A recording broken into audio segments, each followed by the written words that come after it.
Hey guys, I'm here with Alan Sherry. And this is FSM RX.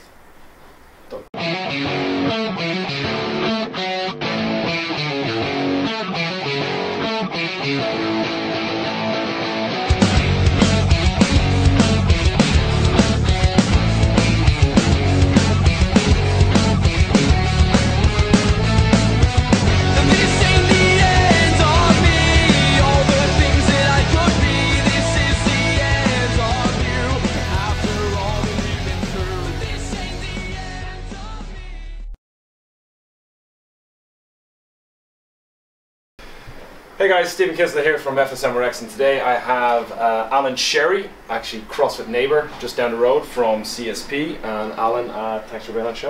Not a problem at all. Alright, so for anyone that doesn't know, Alan Sherry's been doing CrossFit, has CSP's 3 years now. 3 years in November. November, yeah. And how long have you been doing CrossFit before that? I think I started in about 2008, before I went to Australia for a year. I went to Oz in 2009, so I would have been about 2008. I was doing a few workouts myself before I went to Australia, so that's 7 years, is it? Yeah. 2008, yeah. 7 years. Yeah. Old man. And you did you have your Brazilian Jiu-Jitsu background before that? Were you doing that more, or did you it all kind of came in one? Yeah, I was doing a lot of martial arts. I did kickboxing for years with my dad, and got into a bit of Thai boxing, a bit of boxing, and I started Jiu-Jitsu. I've been doing Jiu-Jitsu about 5 years. I got my blue belt 3.5 years ago, so I've been literally just before I stopped competing. So yeah, that's how I got into CrossFit mainly in the beginning, from the martial arts background. So I was looking at more the functional kind of training, and that's what obviously drove me to CrossFit. Yeah. And then, so you're kind of like myself. So you were in the Raven gym, and I was in Shoreline. We were kind of trying to teach people CrossFit, and we looked like weirdos doing strange things on pull-up bars and shaking racks and weights and stuff like that. So from that, then you decided to kind of go out on your own. You wanted, like, let's make this a thing, and CSP was born. So how did that kind of come about? Like I know like when the Raven was shutting down and stuff like that, there was things going on. But how long did you have that planned? Just kind of, I need to do this myself. Yeah, so like we were talking about a few minutes ago there, like we would have been doing crazy shit in those commercial gyms. So the first workout I did was Cindy on a cable crossover machine. So we had the pull-up bars in the middle, and we had lads with the gloves waiting for a little cable, tricep push downs, and I was banging out Cindy. And that's the first time. So we started to kind of implement that stuff with the classes. Yeah. So I was running boot camp there myself, and we'd have a little studio in the Raven. So when you walk into the Raven, you've been in the Raven a few times, right? Yeah. Little studio in the left, and we had like a couple of treadmills just outside the door. So what he used to do was leave the reserve signs on the treadmills, leave the door open, and we'd be doing workouts in the studio, running out, doing sprint intervals on the treadmills. So I think we broke like 10 of those 12 treadmills. So it was getting very awkward to kind of do that shit at the time, you know. But we had probably 20 people in those classes, so there was a big group of people there that really enjoyed it. It was definitely something that I could see we could have grown into, you know. We used down the car park as well. Did you have something? Yeah, we used to go. We bought a Prowler back in the day, and we used to get down and wreck ourselves in the car park. Not really knowing what we were doing. Wrecked a few cars, I think. As well. But, so that was the start of it. And then, like I said, we'd have a group of about 20 people there who were really interested in it. So we knew that setting something up, I was fairly set with clients straight away, which was a huge thing. And then obviously working for a commercial team, it's like banging your head off a wall after a while. You know yourself. You only get so far. You can't implement, because they have their certain program that it's members in, members out. The retention isn't there. You can't connect to the client on one-on-one. You see them every 6 weeks, and because we had the same thing up in Shoreline, and trying to work with that, and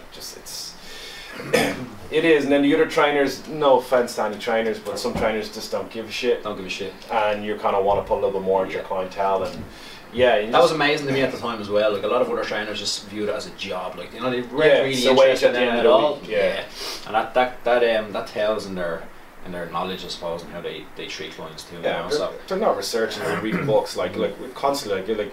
Like you always very well known now in the community. Like you're always reading. You always have research. You're posting studies that you found and your opinions on what you find and stuff like that. And that's the mark of a good coach, because you're constantly searching for the next level. What else is out there? It's not one tunnel vision type of training method. I think that's kind of where a lot of the original CrossFit coaches came from, that kind of background too.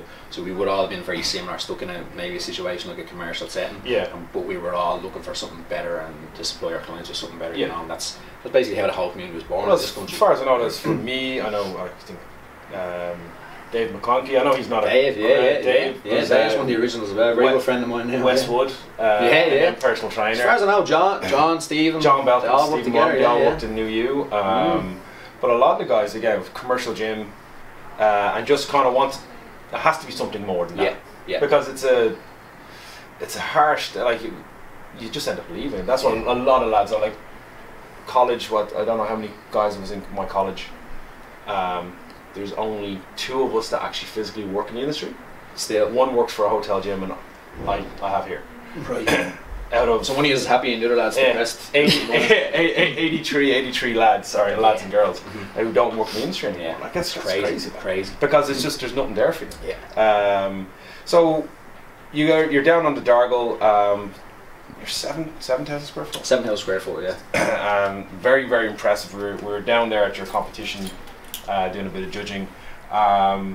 So when you set up CSP, what was your kind of your hope? Like obviously you had a group of people coming from the Raven over. You had Keen and JJ. Was JJ there? Keen and JJ at the time. JJ was just training at the time. Yeah. So he started the intern pretty soon after that. Yeah. And Keen was there from the beginning and helped us a lot. And me and Keen both worked in the Raven at the same time. Yeah. You know, so a lot of the guys that are still with us now that would have come from the Raven came for me and Keen basically. You know. Yeah. But that was a huge thing from a business aspect, was leaving.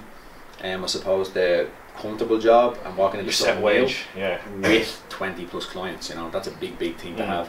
You know, obviously there's other stuff like negotiating a rent-free period or whatever, but having that client base behind you at the start is massive, you know, because I know a lot of guys are thinking about the move maybe that don't necessarily have that, are building from scratch, and it's probably a little bit more of a leap for those, you know, but that was something huge for me to make the move, you know.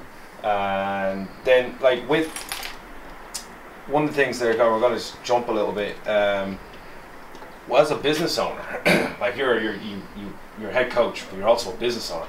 How did you find that? Because I know the transition from being a business, from being a personal trainer who loves coaching clients to a business owner is a whole different ballgame. Completely different thing. I had no fucking business opening a business 3 years ago.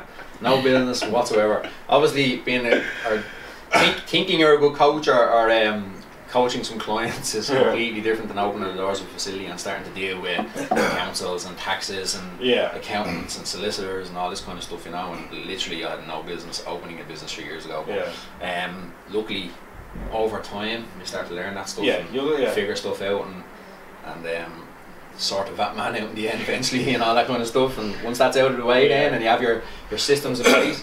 That's one of the biggest key things that I definitely say to any coaches coming out there now is like hammer the business aspect as much as the coaching aspect, you know, because that shit can come back and bite you in the ass, you know. Like definitely one of the biggest things is investing in people to teach you how to run a company, because you can be the best trainer in the world and you can have all the cert you want, but if you don't know how to open your gym, and like as you said, systems, marketing, like there's a whole how many books on just how to be on Facebook, how to be social media savvy, when to post, and then you got like your email marketing, how you take your clients, keeping your clients, getting new clients, getting old clients. And I think back in the day when we first opened CrossFit gyms, it was a little bit different because it was the different thing to do then. It was like, and there wasn't as many. Exactly, it was underground and it was maybe a little bit more exciting and people didn't know what it was, so that automatically having that name was going to get people in.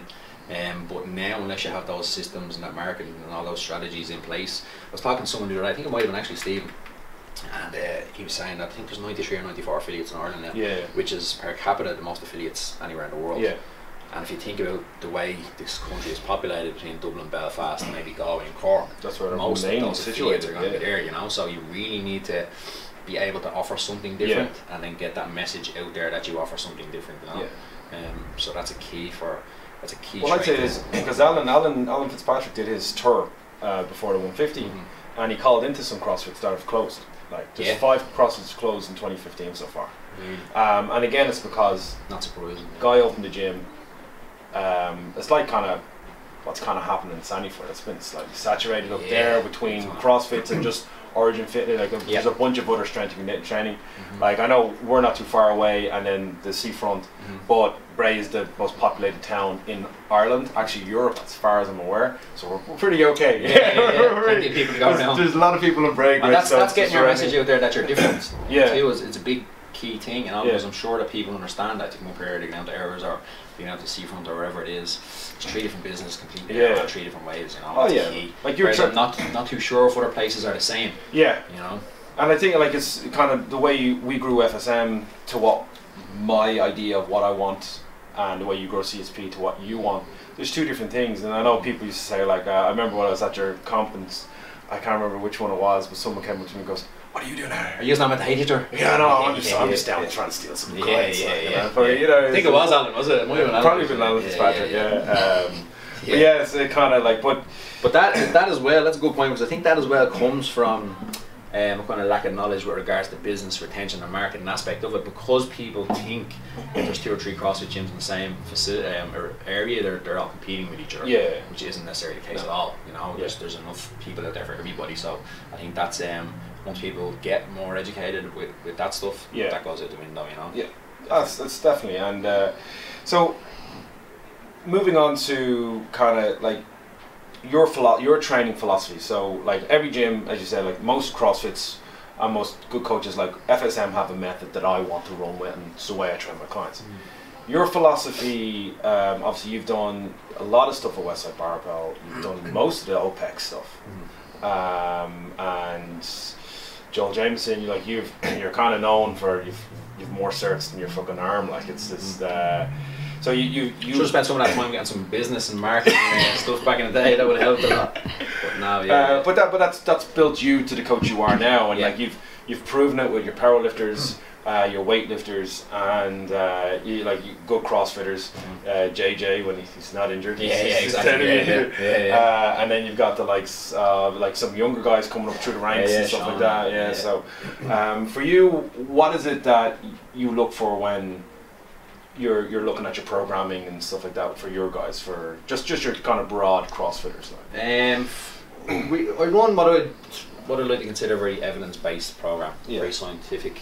Like I said, the Westside stuff, the OPEX stuff, all of it is based around just the understanding of physiology more so than anything else. You know, people get too hung up on personalities or programs or sets and reps instead of what's going on behind pulling the strings, you know, and the actual physiology of it. And everybody, I'm big on individualization as well, you know, and that's probably one thing in the beginning that was a gripe people had with CrossFit, which is fair enough, you know, but I try and individualize stuff as much as possible, you know, so that's probably the biggest aspect of our program, is that we have a lot of different layers to our program in CSP, and it's very individualized, or as individualized as we can make it, while maintaining setting, exactly, definitely. So when it comes to, there used to be, obviously when CrossFit first came out, if you were a CrossFitter you were an athlete. Now, I never really agreed with that. If you nice to think that was if you compete, like, so if I play football on a Friday night with the lads, I'm not a footballer. I play football Friday night with the lads. I'm not like Wayne Rooney shit. Like. But well, you're probably as good as Wayne Rooney now. Shit. When I know the fans out there going mad at me now. If I could get that money, get that 400 grand a week. So the difference between if someone comes into you and goes, Alan, I want to go to the games, like, so you get that quite, and then you try and explain to them how much are they willing to sacrifice to do that. But the difference between a CrossFitter and someone that wants to compete, how we, like, in your terms, where would be the kind of the fine line in between, like the weekend warrior who, like, again, a lot of people at the Filthy 150 would be weekend warriors, they still have their love, but then there's the guys that want to take it to that next level. So for you, what would you, how would you separate them, and what would you ask of them? The 2 biggest things that differentiate a client from an athlete would be, number one is the client's values in the first place. So if you think about somebody who's a competitor, and that's their main drive and focus, that's their primary focus, and everything else is going to be secondary. So everything in their life is going to be secondary, aimed at building their primary focus, which is competition. But we're dealing with the general public, the clients, it's completely flipped on its head. So everything else in life, their job, their relationship, their kids, whatever, that's going to be their primary focus, and training is secondary to them. Now, as a coach, that's probably not what we want to hear. No. Get in the gym, this better be your whole focus, but that's not the reality of it. So in that regard, that's the big difference. You know, we are secondary for a lot of people. Coming into the gym for an hour 3 times a week is basically just for their health and longevity. And that'll be your bulk clientele. 9 times out of 10, that's most gyms. 90% of them, 100%. And it's very important to understand that, you know, and differentiate between those two groups. That's number one, is the actual value of the client. And really understanding that when they come in. Number 2 then is just volume. The volume of work that you need to put in to be a top level competitor is just astronomical compared to somebody who is an everyday or 3 to 4 times a week client. You know, that's definitely number 2. And then hand in hand with the volume is all of the other stuff that comes with that. So you're going to get injured. It's not going to be conducive to, I suppose, health and longevity. They're 2 completely different things. So you can't, like, so if you're thinking about becoming a CrossFit athlete, like, our goal is not to hurt anyone, but if you want to be an athlete in any sport, you have to be willing to get injured, it's injure yourself. The volumes that you're putting yourself under. I mean, so if you want to reach the top in any kind of sport, you know, there's the 10,000 hour rule there that if you want to get master your sport, you have to put in 10,000 hours of work, whatever. But that's just, you need to put in a fuck ton of volume on whatever you're doing, and putting yourself under volume like that, especially in something like that's a strength sport. That's going to lead to stuff like injuries over time, or asymmetries especially. You know, it isn't the same as having a client in the gym that's looking to just improve their health and longevity. You know? And a lot of people, like, even like, so you even seen a lot of guys, and we were talking to a lot of coaches in the weekend and stuff like that, and like, I've more injuries than I care to commentary. You're currently starting your first day of rehab. First day of 6 long weeks of rehab. The older we get, the more beat up and the longer our recoveries are taking and stuff. And the more we hate to admit it as well. Definitely. But when it comes to guys competing, like when you first start CrossFit, and so it was roughly the same time as me, it was do the workout of the day. If you do that enough, you can go to the games. And now it's 4 or 5 times a day. You're moving, you're never stop moving. And then after competition, you're probably back in the next day. And as you said, the volume and like, and what you have to be willing to do and willing to sacrifice. And a lot of people aren't willing to do that. Which kind of leads me to my next question. Ireland hasn't been able to get a guy to regionals since Dominic and Michael Price. Will what was it, 3-4 years ago now? 2011. And we're getting girls there. So do you just think that would it be your opinion? I don't believe that we don't have the pool I don't think it's our population. Some people say it is. I don't think it is. If you take Sweden and Iceland, I know they're a different cloth, but they have a less population than us, and they're able to get guys there. So when it comes to regionals, do you think that our guys are we're missing something, or the training's wrong, or like, what would you, like, in your opinion, how come we can't seem to get back there? Like, the next guy that will probably go to regionals again is Dominic, if he competes as a master. I think we're definitely, I don't think it's population, I agree with you completely there. I think it's probably a number of factors, but I definitely think time is just a factor. I think if you look at any of those Scandinavian countries and you look at the popularity of CrossFit in those countries and how long they've been around relative to a lot of the gyms here, it's just time. I think it's definitely going to happen. I know Jamie Eden missed out just there last open, and he's a savage athlete, like, but there's a few other athletes around that are coming up as well. And definitely over the next few years, I definitely think we're going to start to get a couple of athletes to regionals. You know, I think it's just it's a waiting game now. It's just putting in that time, you know. Because if you look at the big European competitions that some of the guys are qualifying for, if you look at their numbers, if you look at their strength numbers, their conditioning pieces, the way they're training, it's getting an awful lot more smarter anyway. A few years ago that you might have been able to label that happen. But the training programs that I see from guys now are fairly sound. You know, so I think it's just a matter of time before that happens, to be honest. Cool. Alright guys, so we're going to take a quick break. We're going to be back in 2 minutes for part 2, and you'll see this in 2 weeks. Cheers. Hey guys, don't forget to head over to our YouTube channel and click the subscribe button and check out FSMRX and be the first to get the latest interviews with top coaches and athletes. Also check out 365 Results for better tips and hints on fitness. Go over to our website crossfitfsm.ie and download your free Rogue Nutrition ebook, and check us out on Facebook and Instagram at CrossFit FSM.